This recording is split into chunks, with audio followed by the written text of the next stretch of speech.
السلام علیکم ناظرین، آپ دیکھ رہے ہیں سوچنا ہوگا، میں ہوں ڈاکٹر سجاد بخاری۔ ناظرین، بات کریں گے پنجاب کی نگران حکومت کو جو درپیش چیلنجز ہیں آنے والے دنوں میں، کیونکہ وہ سیاسی، سماجی اور خاص طور پر انتظامی جو امور ہیں وہ ایک بڑا مشکل مرحلہ ہے، کیونکہ پاکستان کے جو فیڈریٹنگ یونٹس میں پنجاب بہت اہمیت کا حامل ہے، کیونکہ وزارت عظمیٰ کا منصب اور قومی سیاست کے لیے پنجاب کا جو تمام پورٹفولیوز ہیں یا جو کانسٹیٹوئنسیز ہیں وہ بہت زیادہ امپورٹنٹ ہیں، اور بیجا تنقید کا سلسلہ بھی جاری ہے، اور اپنی من پسند شخص کا کیئر ٹیکر وزیر اعلیٰ نہ بننا اپوزیشن کے لیے درد سر بن چکا ہے، کیونکہ اپوزیشن کی یہ خواہش تھی اور خان صاحب کی بھی خواہش تھی کہ ماضی کی طرح ان کا اپنا منتخب کردہ جو ان کے لیے راہیں ہموار کرے، ان کے لیے ہرڈلز کوئی پیدا نہ ہو، وہ یہی چاہتے تھے، لیکن ان کی خواہش پوری نہیں ہوئی ہے۔ اس حوالے سے محسن نقوی صاحب اس وقت جو care taker chief minister of Punjab ہیں، ان کے خلاف ایک منظم کیمپین چل رہی ہے، سوشل میڈیا پہ بھی کیمپین چل رہی ہے۔ اس پر ہم تفصیلاً بات کریں گے۔ پروگرام کے دوسرے حصے میں پی ایم ایل این کی سینئر نائب صدر اور چیف آرگنائزر مریم نواز وطن واپس تشریف لا رہے ہیں۔ ان کے استقبال کا سلسلہ بڑے شاندار انداز سے جاری ہے، اور تنظیمی جو امور ہیں وہ دیکھیں گی، اور الیکشن کیمپین میں بھرپور انداز سے حصہ لیں گی۔ لیکن آئینی اداروں اور ان کے سربراہان اور ان کی فیملی پر حملہ آور ہونے والے اشخاص کی گرد اب گھیرا تنگ کیا جائے گا، اور یہ وقت کی اہم ضرورت بھی ہے، کیونکہ ہم کسی قسم کی پولرائزیشن، ڈویژن، ایگریشن اور انتشار کے متحمل نہیں ہو سکتے، کیونکہ سیاسی خلفشار اور انتشار ہماری ملک کی معیشت کو کمپرومائز کر رہا ہے، اور معیشت پر کسی قسم کا کوئی کمپرومائز کوئی بھی ریاست نہیں کرتی ہے۔ اس وقت جو صورتحال ہے، آئینی اداروں کے سربراہان کو مختلف تقاریب میں، مختلف تقاریر میں، مختلف سوشل میڈیا کیمپین کے ذریعے ان پر حملہ آور ہیں، اور اب اس حوالے سے ایک پہلی گرفتاری بھی ہوئی ہے جس کے جو آپ کے سامنے ہے، اور اس کو بھی کنٹروورشل بنایا جا رہا ہے، اور یہ اسے ریپیٹ کیا جا رہا ہے، ان جملوں کو دوبارہ سے دہرایا جا رہا ہے۔ یہ کب ختم ہوگا؟ اور پاکستان کی جو سیاسی قیادت ہے، تمام سیاسی دھڑے اور سیاسی جماعتیں، وہ اس ملک، قوم، سلطنت اور خاص طور پر اس ملک کے باسیوں کی مشکلات کو دور کرنے کا سبب انہیں بننا چاہیے، لیکن بدقسمتی سے اپوزیشن اپنا رول نہیں پلے کر رہی۔ اپوزیشن کو صرف اور صرف حکومت اور اقتدار کی رساکشی میں، اور خاص طور پر منصب جو وزارت عظمیٰ کا منصب ہے، اس کے لیے وہ تمام حربوں کا استعمال کر رہی ہے۔ اسے کیسے روکا جائے؟ شفاف انتخابات پنجاب میں بلکہ پورے پاکستان میں بہت اہم ہے، اور جو یہ نگران حکومت اب جو کچھ وزراء نے حلف برداری یعنی حلف اٹھایا ہے، ان کے لیے کیا چیلنجز ہیں، اور وہ ان چیلنجز کو کس طرح عبور کریں گے اور کس طرح ان چیلنجز سے نبرآزما ہوں گے، اس پر ہم بات کریں گے۔ ہمیشہ کی طرح آج بھی اسٹوڈیوز میں ہمارے ساتھ موجود ہیں سینئر صحافی اور تجزیہ کار عظیم چودھری صاحب، ان کے ساتھ تشریف رکھتے ہیں ڈاکٹر فاروق عادل صاحب، سینئر صحافی اور تجزیہ کار۔ اب دونوں حضرات کا بہت شکریہ۔ عظیم چودھری صاحب، موضوعات تو بہت سارے موضوعات ہیں جس پہ ہم بات کر سکتے ہیں، لیکن پنجاب فوکس ہے، اور پنجاب کی اس وقت جو صورتحال ہے وہ ہم کہتے ہیں کہ بہت زیادہ سیٹسفیکٹری نہیں ہے، کیونکہ وہاں پہ اپوزیشن کی یہ خواہش ہے، منشا ہے کہ کسی نہ کسی طرح جو اس وقت نگران وزیر اعلیٰ ہے انہیں کنٹروورشل بنایا جائے، اور دوبارہ سے وہی جو 2014 میں کہا گیا کہ دھاندلی ہوگی، پری پول ریگنگ ہوگی، اس طرح کے الزامات کی پہلے سے تیاری کی جا رہی ہے۔ تو آپ کو لگتا ہے کہ یہ کیئر ٹیکر سیٹ اپ کی اتنی کیپیسٹی ہے، اتنی ورتھ ہے کہ وہ ان تمام چیزوں کا مقابلہ کر سکے؟ بہت شکریہ ڈاکٹر صاحب۔ وہ پنجاب کے موجودہ نگراں وزیر اعلیٰ نے جو فکرے کہے ہیں، ان کی موجودگی میں مجھے کچھ کہنے کی ضرورت نہیں ہونی چاہیے، لیکن جو ادروائز معاملات ہیں ان پر ہم بات کر لیتے ہیں۔ دیکھیں، جب کوئی پارٹی یا کوئی لیڈر قداور ہو جاتا ہے اور کافی قداور ہو جاتا ہے، تو اس کے ارد گرد کچھ لوگ بونے اکٹھے ہو جاتے ہیں۔ وہ بونے ایک دوسرے کی ہاں میں ہاں ملا کر اپنی بات بنوانے کی صلاحیت حاصل کر لیتے ہیں۔ یہ پی ٹی آئی کے ساتھ بھی ہوا، اور پرویز الہی صاحب نے اس کی بروقت نشاندہی بھی کی۔ جو گورنر نے اسمبلی توڑنے کا حکم تھا، اس پر دستخط نہیں کیے، یہ اس کی ثوابدید تھی۔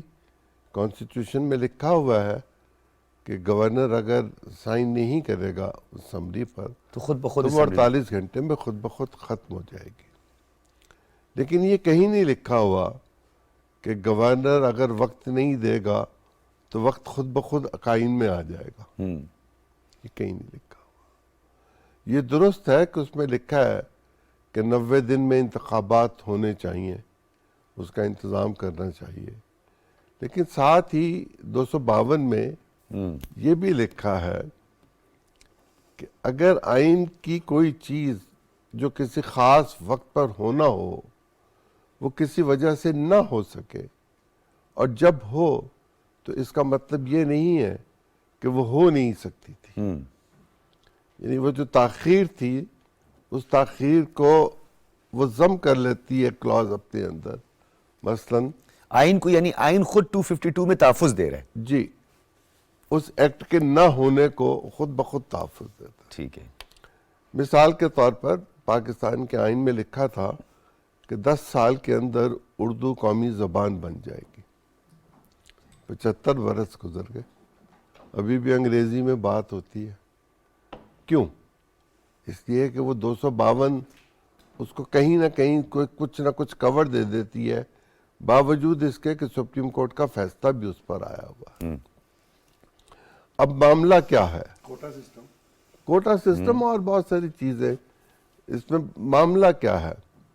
معاملہ یہ ہے کہ پاکستان میں جو صورتحال اس وقت درپیش ہے وہ معیشت کی دگرگوں صورتحال ہے. ہم نے جس پالیسی کے تحت ڈالر کو کنٹرول کرنے کی کوشش کی تھی وہ اتفاق سے کامیاب نہیں ہو سکی. قوموں کی زندگی میں ہوتی ہے کہ آپ فیصلہ کرتے ہیں، اس فیصلے پر اس طرح عمل نہیں ہوتا اور اس کا رد عمل آ جاتا ہے. یہاں بھی رد عمل آ گیا، لیکن صرف رد عمل اس وجہ سے نہیں آ گیا کہ فیصلہ ٹھیک نہیں تھا. دیگر عوامل ایسے تھے. دنیا بھر کے ممالک نے یہ دباؤ ڈالا کہ آپ آئی ایم ایف کے ذریعے ہمارے پاس آئے، آپ ہم سے جو معاملات طے کرنا چاہتے ہیں اس کو آپ چینلائز کر آئے تاکہ ہمیں گارنٹی ہو کہ جب بھی آپ وقت ہمارے ساتھ طے کریں گے ہمارے پیسے ہمیں واپس مل جائیں گے. ٹھیک ہے. ایک زمانے میں ہم ساورن گارنٹی پر، اسٹیٹ بینک اور نیشنل بینک کی گارنٹی پر قرض لے لیا کرتے تھے. پھر ہم جانتے ہیں کہ پچھلے دور حکومت میں بلڈنگز جو تھیں وہ پلچ کرانی شروع کی، ایئرپورٹ پلچ کرانے شروع کیے. تو اب انسانوں کو تو پلچ نہیں کرایا جا سکتا. بالکل ایسے ہی. تو اب جو مجبوری کے عالم میں ہم جہاں پہنچ گئے ہوئے ہیں وہاں جو بہترین صورت نکل سکتی ہے وہ یہی ہے کہ ہم اپنے آپ کو ریگولرائز کریں، ٹھیک ہے. اپنے آپ کو چینلائز کریں اور جو دنیا کی ڈیمانڈ ہے اس ڈیمانڈ کے مطابق چلیں تاکہ ہم اپنی ضرورتوں کو پورا کر سکیں. اچھا یہ بتائیے چوہدری صاحب، ابھی آپ نے کہا کہ کچھ تاخیر بھی ہوئی، عوام پہ بوجھ بھی پڑا، ڈالر کے استحکام کے لیے تمام تر کوششیں بھی کی گئی. پاکستان تحریک انصاف نے جب حکومت سنبھالی تھی تو اسد عمر صاحب نے 10 ماہ کی تاخیر کی تھی آئی ایم ایف کے پاس جانے کی. ابھی بھی کچھ تاخیر ہوئی ہے. آپ کو نہیں لگتا کہ ابھی بھی اسی طرح کی ایک تاخیر ہوئی ہے جس کی وجہ سے آج اچانک جو ہے وہ روپے کی قدر میں کمی ہوئی ہے اور اس پہ بہت زیادہ انفلیشن بڑھنے کے امکانات ہیں؟ دیکھیں جب مخلوط حکومت ہوتی ہے تو اس طرح کے مسائل پیدا ہو جاتے ہیں. آپ کہتے ہیں کہ یہ ہونا چاہیے، میں کہتا ہوں نہیں ہونا چاہیے. ڈاکٹر صاحب کی رائے ہوتی ہے کوئی دوسرا راستہ نکال لیں. گرفتاری ہونی چاہیے، کوئی کہتا ہے نہیں جی مصلحت سے کام لیا جائے. معیشت گرفتار نہیں ہونی نہیں چاہیے. میں ویسے بات کر رہا ہوں. میں نے بھی ایسے ہی کہا ہونی چاہیے معیشت گرفتار ہونی. نہیں یوں ڈاکٹر صاحب کے ساتھ. اب جو صورتحال ہے وہ یہ ہے کہ یہ کسی ایک جماعت کی حکومت تو نہیں ہے، کسی ایک جماعت کا منشور نہیں ہے. وہ اپنی مرضی کے ساتھ چیزوں کو لے کے نہیں چل سک رہے. نہیں اس کا ایک اور پہلو بھی اگر مجھے اجازت دیں. چوہدری صاحب آپ اجازت دیں. آپ مجاز کس سے مانگ رہے ہیں؟ چوہدری صاحب سے یا مجھ سے مانگ رہے ہیں؟ چوہدری صاحب سے مانگ رہے ہیں. دیکھیں بات یہ ہے کہ اسحاق ڈار جس دعوے کے ساتھ آئے تھے میں نے اس پہ لکھا بھی ہے، وہ اس دعوے کے ساتھ آئے تھے کہ میں اتنے عرصے میں ڈالر کو 180 پر 200 سے نیچے لے جاؤں گا. اس پر لوگوں نے بڑی باتیں کہیں، لیکن میرا خیال یہ ہے کہ جو حالات گزرے اس پہ ہو جانا تھا. کیوں نہیں ہوا؟ یہ سوال آپ نہ اسحاق ڈار سے پوچھیں نہ عمران خان سے پوچھیں اور اپنے آپ سے بھی بے شک نہ پوچھیں. آپ اکانومسٹ سے پوچھیں جو دنیا کا سب سے بڑا اقتصادی معاملات کا میگزین ہے. دی اکانومسٹ. اکانومسٹ نے یہ لکھا ہے کہ پاکستان کی معیشت کا اگر کوئی دشمن ہے تو وہ پاکستان کے اندر ہے. آپ اگر وہ ریڈار کو نیرو ڈاؤن کرتے جائیں تو وہ جس پن پوائنٹ کرتا ہے وہ عمران خان ہے. ٹھیک ہے. اکانومسٹ لکھتا ہے کہ جس وقت پاکستان کی معیشت اٹھنے لگتی ہے, پاکستان ایک اچھی حکمت عملی کے تحت اچھا پروگرام پیش کرتا ہے, اسی وقت عمران خان کوئی اپنی ایکٹیویٹی شروع کر دیتے ہیں. ٹھیک ہے. یا وہ لانگ مارچ کی بات کرتے ہیں, یا وہ دھرنے کی بات کرتے ہیں, یا وہ اسمبلیاں توڑنے کی بات کرتے ہیں, یا وہ کوئی اور بات کرتے ہیں. یہ بات اس میں لکھی ہوئی ہے, آپ پڑھ لیں اور اپنے ناظرین کو دکھا دیں. ٹھیک ہے.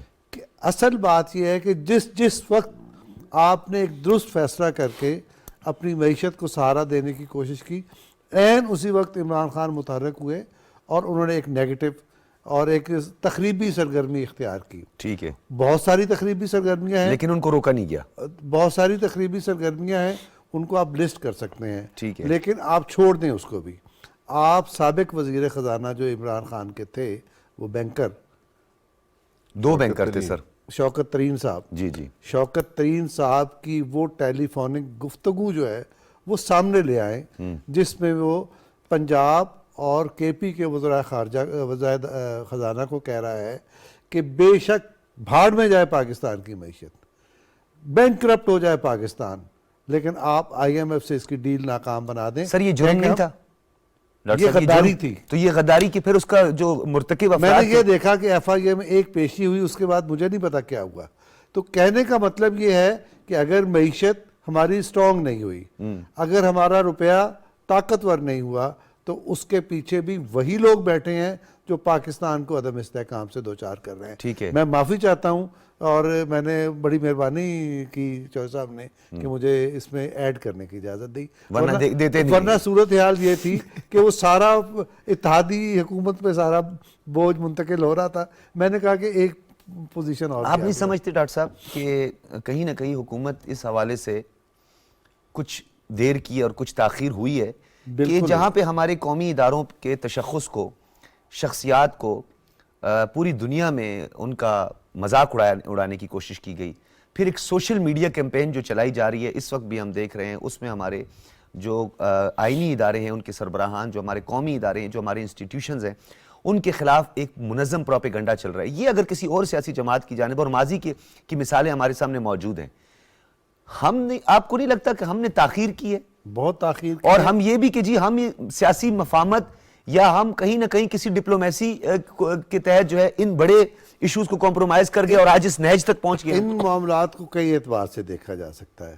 ایک پہلو اس کا یہ ہے کہ یہ حکومت آنے کے ساتھ ہی, جیسے ہی انہوں نے اقتدار سنبھالا اتحادی حکومت نے, انہوں نے تعاون, جیسے عمران خان نے اقتدار سنبھالا, انہیں حکومت دی گئی تو اس موقع پہ بھی پیشکش کی تعاون کی اور میثاق معیشت کی, اور جب یہ اقتدار میں آئے تو اس وقت بھی انہیں دعوت دی گئی.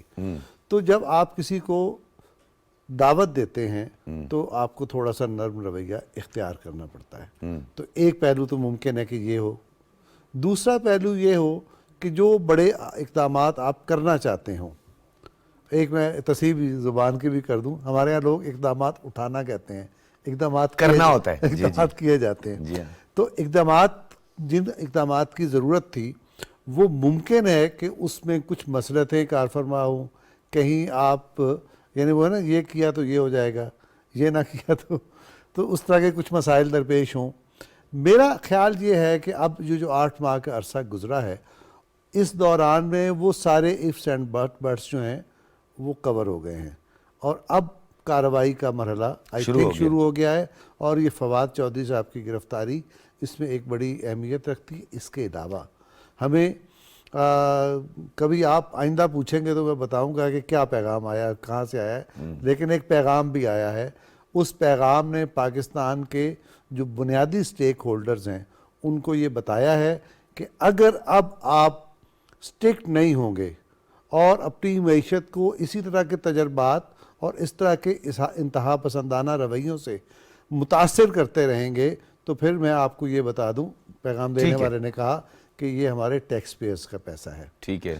تو لہٰذا اگر آپ نے اپنی معیشت کو پاؤں پہ کھڑا کرنا ہے, آئی ایم ایف سے بھی لینا ہے, دوستوں سے بھی لینا ہے, تو اس کے لیے ضروری یہ ہے کہ یہ جو توڑ پھوڑ آپ کے اندر ہو رہی ہے, اس توڑ پھوڑ کو اجازت نہ دیں اور معاملات کو سموتھ کریں. میرا خیال یہ ہے کہ اس پیغام کے آنے کے بعد چیزیں سموتھ ہونی شروع ٹھیک ہے، میں عظیم چیر صاحب آپ کی طرف آتا ہوں. حالات، پیغامات کی جگہ پہ یہ پاکستان تحریک انصاف کے رہنما پرویز الہی، مسلم لیگ کاف کے رہنما پرویز الہی، مطلب پرویز الہی صاحب سابق وزیر اعلیٰ جو ہیں، ان کی یہ جو حالیہ سٹیٹمنٹ ہے کچھ سمجھ نہیں آ رہی ہے، خود کنفیوزڈ ہیں، کمپلیکیٹڈ ہے معاملہ.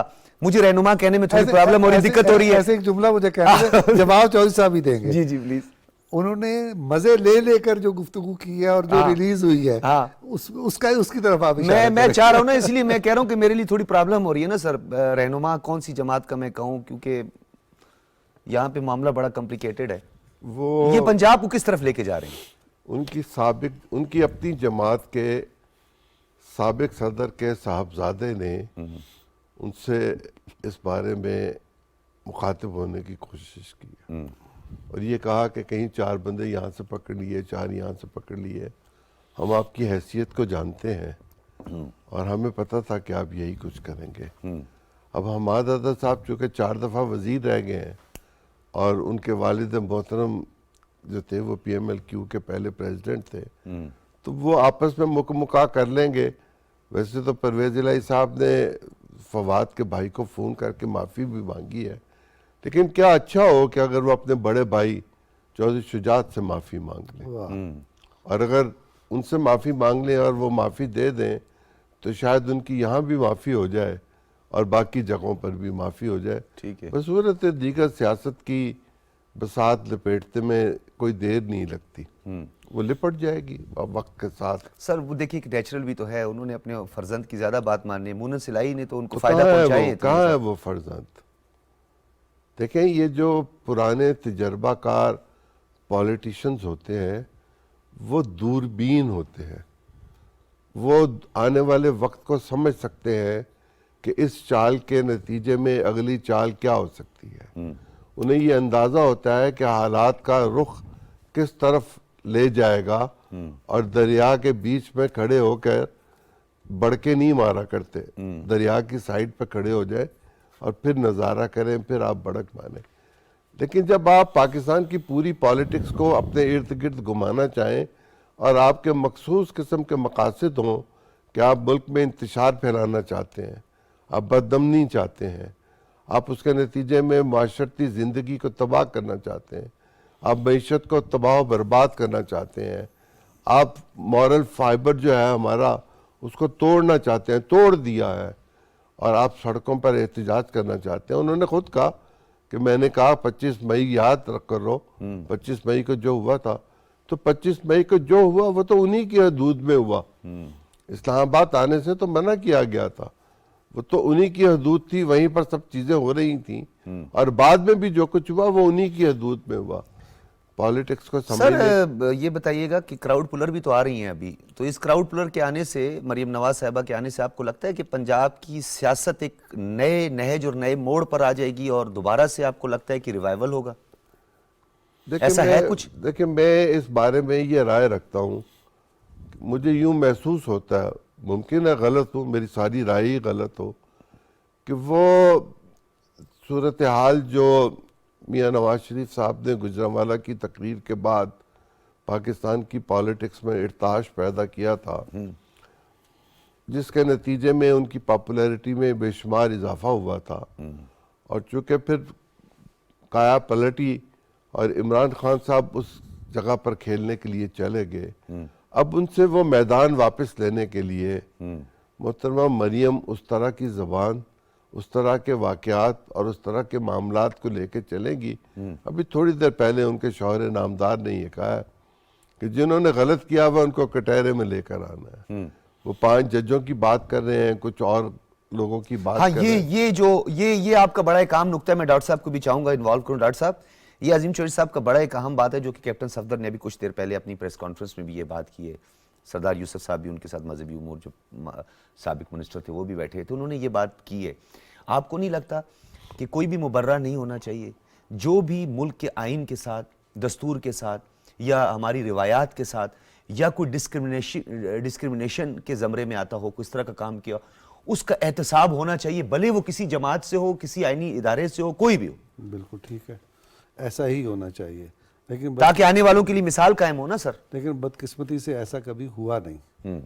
جب ایسا کبھی ہوا نہیں تو اس کا مطلب یہ ہے کہ آپ کو اپنے مقاصد حاصل کرنے کے لیے یا کسی ایسے ایلیمنٹ کو جو ریاست کو نقصان پہنچا رہا ہے اس سے نجات حاصل کرنے کے لیے یا اسے منظر سے نکالنے کے لیے پھر آپ کو کوئی مختلف حکمت عملی اختیار کرنی پڑے گی. ایک حکمت عملی جس کی طرف اشارہ چوہدری صاحب نے فرمایا وہ یہ تھی کہ میاں نواز شریف صاحب نے گوجرانوالا میں جو خطاب کیا اس میں یعنی نواز شریف کا سٹائل انہوں نے تبدیل کیا, اپنے مزاج میں تبدیلی لے کے آئے اور انہیں کچھ کہنا پڑا, اور وہ جو کچھ انہوں نے کہا تھا اس میں پاکستان کے حالات بھی پیش نظر تھے اور دنیا کے حالات بھی اس میں شامل تھے. صرف وہ انٹرنل ایک معاملات نہیں تھے, وہ پوری دنیا کو پیش نظر رکھ کر انہوں نے ایک حکمت عملی اختیار کی اور ایک نیریٹو اختیار کیا. ٹھیک ہے. اب جو ہے نا اس مقصد کے لیے یا تو یہ ہے کہ ٹروتھ اینڈ ریکنسیلیشن کا سسٹم ہمارے ہاں وہ عمل شروع ہو جائے اور اس کے نتیجے میں جو آپ کہہ رہے ہیں کہ سب کا احتساب ہو یا سب اپنی اپنی غلطیاں تسلیم کر کے خلوص نیت کے ساتھ آگے بڑھنے کا عمل شروع کریں. ٹھیک ہے. اور اگر وہ نہ ہو ٹھیک ہے تو پھر وہ نیریٹو ہے جس کی ابتدا آج کیپٹن صفدر نے اپنی گفتگو میں کر دی ہے. سر اگر مفاہمت اور مزاحمت کے درمیان گیپ زیادہ پیدا ہو جائے, مفاہمت کام نہ آئے, بار بار مفاہمت کام نہ آئے, سیاسی مزاحمت کا انداز کیا ہوتا ہے, جمہوری انداز کیا ہوتا ہے, اور کیا آنے والے دنوں میں آپ کو یہ سیاسی مزاحمت نظر آئے گی؟ میرا خیال ہے کہ یہ آج کیپٹن صفدر بولے ہیں, اس سے پہلے بھی اسی پیرامیٹرز پر گفتگو سامنے آ چکی ہے, کچھ مسلم لیگ کی قیادت کی طرف سے اور کچھ جو باخبر علی محمد خان صاحب اور وہ خان صاحب جو ہیں انہوں نے بھی کل نون لیگ کے رہنما انہوں نے ایک پریس کانفرنس کی, اور انہوں نے جاوید لطیف صاحب اس طرح جاوید لطیف صاحب بھی بولے ہیں اس حوالے سے, وہ بھی بول چکے کہ ہیں ہم نے بر وقت جو ہے اگر ہم مقدمہ درج کر دیتے جو آئین کی پامالی کی گئی تھی تو یہ اس نہج تک نہ پہنچتے ہم. وہ بات کر چکے ہیں. ابھی دیکھیں وہ ٹکڑوں میں بات آ رہی ہے اور کچھ بات جو بڑے باخبر صحافی ہیں ان کی طرف سے بھی سامنے آ چکی ہے. تو اب آپ کو طے کرنا ہے کہ جانا کس طرف ہے. امکانی طور پر مجھے نظر یہ آ رہا ہے کہ مسلم لیگ کو اپنے نیریٹو پر آنا ہی پڑے گا جس کی ٹپس سامنے آ رہی ہیں, اور اگلا مرحلہ کہیں بعد میں جا کے ہوگا, ہے نا, کہ آپ ایک دوسرے کے ساتھ بھائیوں کی طرح بیٹھیں ایک خاندان کی طرح اور طے کریں کہ ہم سے یہ غلطی ہوئی, اب آئندہ ہم نے اپنے ملک کی خدمت کرنی ہے, اپنے ملک کے عوام کی خدمت کرنی ہے, لہٰذا یہ راستہ جانے کا نہیں ہے اور یہ راستہ جانے کا ہے, یعنی اس راستے پر ہم نے کام کرنا ہے, یہ ہماری حکمت عملی لائے عمل ہوگا. تو اس پر مجھے لگتا ہے ابھی بعد میں آئیں گے جس کی آپ بات کر رہے ہیں احتساب وغیرہ, اس سے پہلے ابھی یہ نیریٹو لگتا چلے گا, اور یہ نیریٹو دراصل اس نیریٹو کو اس کو قطع کرے گا, اس کا خاتمہ کرے گا جو ایک حادثے کے نتیجے میں عمران خان نے اختیار کر لیا ہے. عمران خان بظاہر اس نیریٹو پر ہیں جس میں ووٹ کو عزت دو وغیرہ ہے, لیکن بباطن وہ اس پر نہیں ہیں. وہ کیا چاہتے ہیں؟ وہ چاہتے ہیں کہ ہمارے سر پر اسی طرح کا ہاتھ سرپرستی کا رکھ دیا جائے جو مینار پاکستان پہ لوگوں کو جمع کرتا ہے, جو کوئی چیز بٹھا دے, ایم پی ایس کو بلاتا ہے, ایم سی ایس کو بلاتا ہے بجٹ منظور کروانے کے ترین لیے, صاحب کے ہاں جہاز میں بھی بجٹ منظور کرانے کے لیے بھی, اور اس کے علاوہ بھی بڑے معاملات تھے کہ آر ٹی ایس بیٹھ جاتا ہے اور کچھ اور ہو جاتا ہے. تو کہنے کا مطلب یہ ہے کہ اس چیز کی قطع کرنے کے لیے فی الحال لگتا یہ ہے کہ یہی ہوگا, اور شاید اسی کی ابھی تک گنجائش ہے. ابھی اگلا سفر شروع ہونے میں لگتا ہے کچھ وقت. سر صاحب کیونکہ مجھے پروڈیوسر صاحبہ کہہ رہی ہیں وقت ختم ہو گیا, کنکلوڈ کر دیجئے گا. پرویز الہی صاحب نے نیا جو ہے ڈبوئی ہے یا ان کی نیا تیر رہی ہے ابھی پی ٹی آئی کی؟ میں دو باتیں کہہ کے آپ کی بات کو اسی میں سمیٹ دوں گا. گزارش یہ ہے کہ پاکستان کے دستور میں وہ سب کچھ موجود ہے جس کے حل کی تلاش کے لیے لوگ سپریم کورٹ جانا چاہتے ہیں. سپریم کورٹ نے بھی تو دستور کے مطابق فیصلہ کرنا ہے.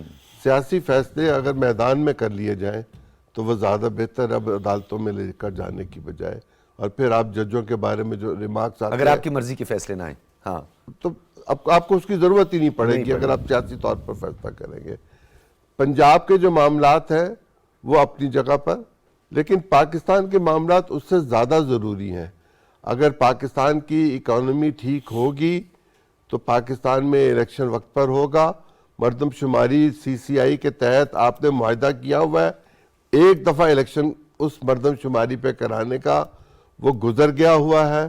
اب جب تک مردم شماری پوری نہیں ہوگی, نہ حلقہ بندی ہوگی, نہ آبادی گنی جائے گی, اور آرٹیکل 252 کو بھی نہ دیکھیں گے, کچھ فہرستیں بنے گی, 252 کو بھی, اور 252 نہ تو اپنی پیسے جگہ ہوں گے پر, الیکشن کرانے نہ کے, پیسے ہوں گے, نہ بجٹ میں اتنے پیسے ہوں گے, تو آپ اگلے سال چلے جائیں گے. ٹھیک ہے. اور اگر اگلے سال معاشی معاملہ ٹھیک نہ ہوئے تو پھر 232 ہوگی. 232 ہوگی. 232 پر پھر اگلے شو میں بات یہ ہم کریں پڑھ گے. کے بہت آئیں گے, ختم ہو گیا ابھی پڑھ کے آئیں گے 232. 232 232 جو ہے اس کے تحت اسمبلی کی میعاد بڑھا دی جائے گی, ایک سال تک بڑھائی جا سکتی جی, ہے. اسمبلی خود بڑھائے گی. خود بڑھائے گی اسمبلی, ہو سکتا ہے ایسا. بہرحال یہ تو اب سیاسی حکمت عملی ہو سکتی ہے پی ڈی ایم کی, اور کیا ہوگی کیا میں نے خواب دیکھا آج. ہاں, ضروری نہیں ہے کہ آپ کی اٹیمپٹ بار بار صحیح ثابت ہو اور کامیاب ہو, دوسری طرف سے بھی اٹیمپٹ ہو سکتی ہے, اور اب ہوئی ہے پنجاب میں اور خیبر پختونخوا کی اسمبلی میں. بڑی قومی اسمبلی سے جو ریزگنیشن تھے اور وہ جو استعفے منظور ہوئے تھے, یہ بڑی سمارٹ موو تھی. بہت شکریہ ڈاکٹر فخر قادر ندیم شیخ صاحب. ناظرین, ہماری کوشش یہ ہوتی ہے کہ ہم اپنی گفتگو کو ذرا غیر روایتی رکھیں, تاکہ ضروری نہیں ہے کہ ہم مکھی پہ مکھی یا حرف بحرف بات کریں. ہم تمام پہلوؤں کو اجاگر کرنے کی کوشش کرتے ہیں. پاکستان کی سیاست, پاکستان کی معیشت ایک عام آدمی سے جڑی ہوئی ہے, اسے نظر انداز نہیں کیا جا سکتا. سیاسی استحکام آئے گا, افہام و تفہیم کا ماحول ہوگا, کنسنسس ہوگا, دستور اور آئین کی بالادستی ہوگی, قانون کی بالادستی ہوگی, تو ایک عام آدمی کی زندگی میں بہتری آئے گی. ایک عام آدمی سفر نہیں کرے گا, اور اگر ایک عام آدمی سفر کرے گا, معاشی مشکلات کا سامنا کرے گا, انتشار کا اور ڈویژن میں مبتلا ہو جائے گا, تو خدا نخواستہ پاکستان کو نقصان ہوگا. اور اس وقت جو موجودہ حکومت ہے, ان کے لیے بھی اگر اس پروگرام کو کنکلوڈ کیا جائے تو موجودہ حکومت کو جہاں مفاہمت کی ضرورت ہے, مفاہمت سے کام لیا جانا چاہیے, یہ جمہوری تقاضا ہے. لیکن بار بار اگر مفاہمت سے کام نہ آئے تو سیاسی مزاحمت اور اس کا ایک طریقہ کار اور قانون موجود ہے. جو بھی قانون کے شکنجے میں آتا ہے آنے دیں. ماضی میں بھی ایسا بہت کچھ ہوتا رہا ہے, بہت ساری مثالیں ہمارے پاس موجود ہیں. سچ کی فتح ہوتی ہے, لیکن قانون سب سے بڑا ہے, قانون سے بڑا کوئی بھی نہیں. اجازت دیجیے, اللہ حافظ.